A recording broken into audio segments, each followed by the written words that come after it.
Hey, what's up everybody? So I'm at the shop right now. I'm about to head to a job, but I just wanted to share with you guys something pretty cool. Now, I've been doing aquarium service for a bit now. Part of the reason why I got into the hobby and part of the reason why I want to do aquarium service is because saltwater aquariums can be very challenging. And that's what attracted me to it. I love the challenge of it. I'm always looking for new ways to kind of test myself, and this is kind of one of those things that I wanted to do to test myself. This is the smallest aquarium that I've ever done.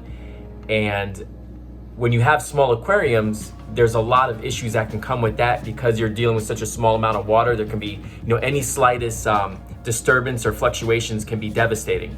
So the reason why I wanted to do this, I've seen a lot of videos on YouTube of people doing these small tanks. And I was wondering, in every tank that they did, they would just do briefly. It wasn't a long-term setup. So I wanted to challenge myself and see if we could take these small little tanks that you can find on Amazon, these small little aquariums, and actually make them like a legit, thriving ecosystem. So I just wanted to test myself and see, if we can make this happen. So I wanted to share my progress and how it's been going with you guys. So take a look. So here's what we have so far. After a month of being up, we have a sexy shrimp right there. There's two of them in here. Let me see if I can find the other one. Yeah, he's on this side over here. You can see towards the edge there.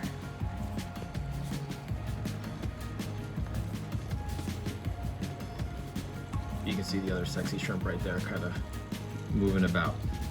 I only have two of them in here right now because I wanted to see how they would do, but I think I'm gonna add like another 3 or so. So the tank is really designed around those sexy shrimp.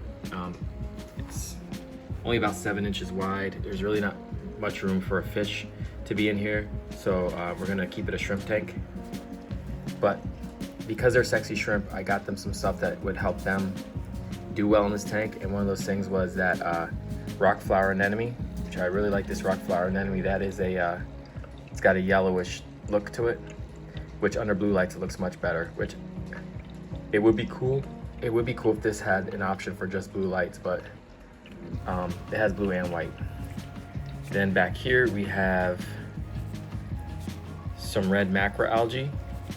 The reason why I put that in the tank was because it adds a nice red color to the tank and a different texture to the tank, but also it helps clean and keep the tank nutrient level under control and make sure the nitrates and phosphates don't get out of control. And then we move on to, we have a blue Discosoma mushroom, which is just waking up. We have some pallies over here, which are just waking up.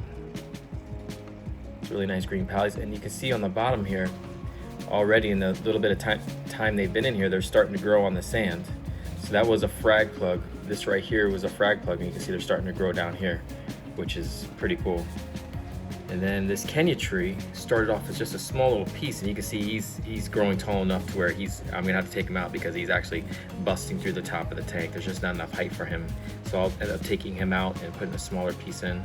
And then the last coral we have in here is a little mini head of a hammer coral, a toxic green hammer coral, which is doing great. You can see it's fluffy, it's out, it's big, it's looking really, really good. So I have a very deep sand bed, which is gonna hopefully help with some biofiltration. And on top of that, we have a lot of coral in this tank, a significant amount for the size of this tank, and macro algae. When they sell this tank, they give you this option for this little basket right here, and it's designed for a freshwater tank. So you're supposed to put like some type of plant in there that can grow, out the top or whatever, that helps with the filtration of the tank. Well, I'm using it as like a little makeshift refugium. So I got some Chaeto macro algae in there, and just another thing to help keep the tank clean. I have a lot of biofiltration in this tank, and I think it's doing well because there's no diatoms, there's no brown algae, there's no green algae, anything so far. And this has been up for over a month now, probably going on 2 months, this tank. Our rocks still look pretty clean. There's some spots where you can see some brown, but overall they're pretty clean. I think when I move the Kenya tree, when we take this out and put a smaller piece in, we'll have definitely more room for more corals. And I can always trim up that that red algae too, to make some room for some stuff. I think we have this whole area right here. There's more room for stuff in this tank for sure. But I mean, you can see from right here, this has been up for 2 months and we have ourselves a little ecosystem. We have ourselves a running, functioning tank. And it's actually pretty cool. I was a little bit concerned about doing it, but I mean, look at the health of the corals, they're all doing fine. Now, since I've had this tank, I've done one probably decent sized water change. I took it about halfway down and then I replaced I took it about halfway down and so about a 50% water change. But that's in about, month and a half, 2 months that I've had it. I've only done that one water change. The biggest thing I'm worried about with this tank is temperature swings. And there's really no way to control that because you can't get like a heater in here or anything. And I'm worried about salinity drops or spikes. So those are the two things I'm pretty worried about for this tank, which is I try to do the salinity every day. I use my refractometer to check the salinity every day. So I have my refractometer right here, and I check this every time I top it off, or anytime that I do a water change or anything like that. I always make sure to check the salinity and make sure it's 35 parts per thousand. When I do top off water, I use a little millimeter syringe, and I'll add, maybe 4 mils every other day or something like that. 2 mils every day or 4 mils every other day or something like that. So that's been working out well for me. To do little like miniature water changes, I'll go ahead and take like 10 mils out, throw it away, grab fresh salt water, put 10 mils in, and seems to be working out so far, so that's pretty cool. So some of the features this tank has is it has this little pull-out drawer here, which you can set your phone in, and you can charge your phone. On the back here, there's ports where you can go ahead and you can charge your phone at the same time the tank is running, which is really, really cool. So if you have like a desk or something at work, this would make a pretty cool little phone charger station, and you got your own little ecosystem while you're working or whatever. You just put your phone there, charge your phone, you got your own little miniature reef tank or freshwater tank, whatever to look at. I think that's pretty dope. Behind here you can get a better look at where you can charge your phone, little ports right there. And then up top there's how you control your light. There's 3 settings for this light. So let me go ahead and show you that. So I have it on the brightest right now, but for whatever reason they have this flashing nonsense. But you have your off, dim, more bright, and that's the brightest. So 3 different stages of brightness.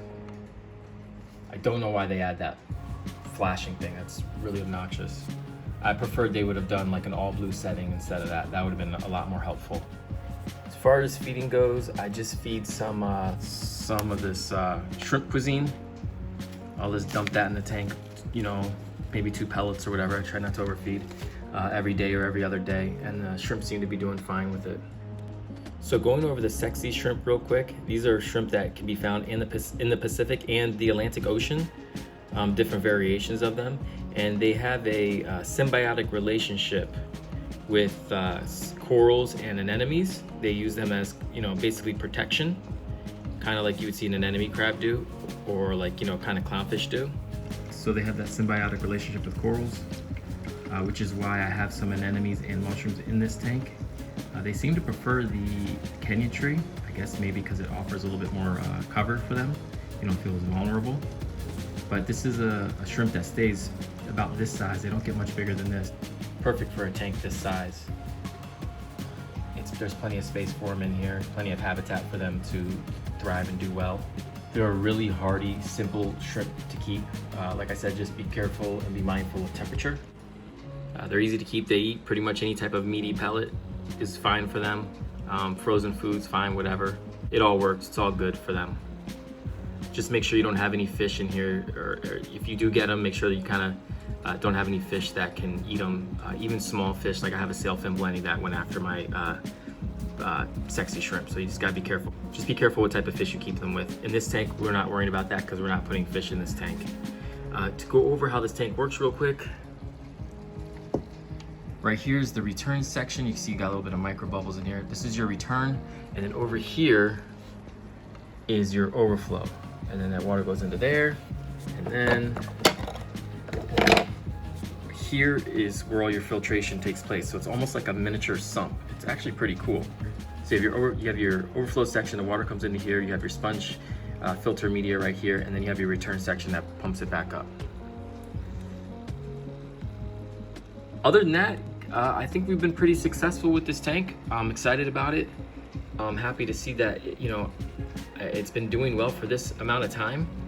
I'm really curious how long we can push this thing for. I mean, obviously I gotta take that Kenya tree out because it's overgrowing it, but I'm anxious to see what else we can do with this tank. I am gonna add more sexy shrimp to this tank, like I said, about 3 more. I think that's good.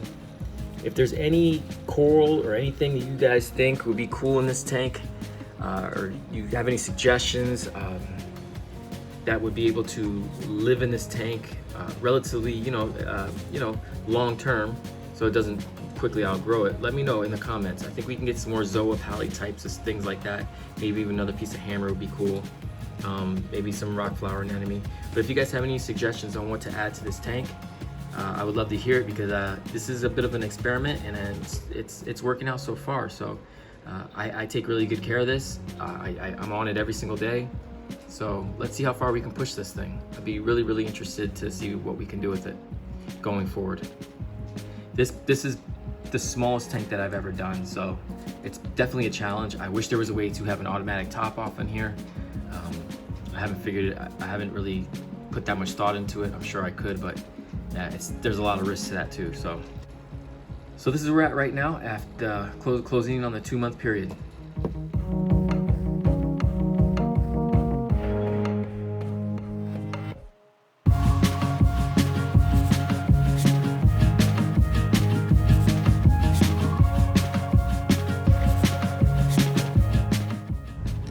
So I think we've made some pretty good progress in a short amount of time, and like I said, this was gonna be a challenge, and it's gonna continue to be a challenge to maintain this thing. Let's try to make this thing thrive. Let's really see how far we can push it. All right, thank you so much for watching, and I'll see you guys on the next one.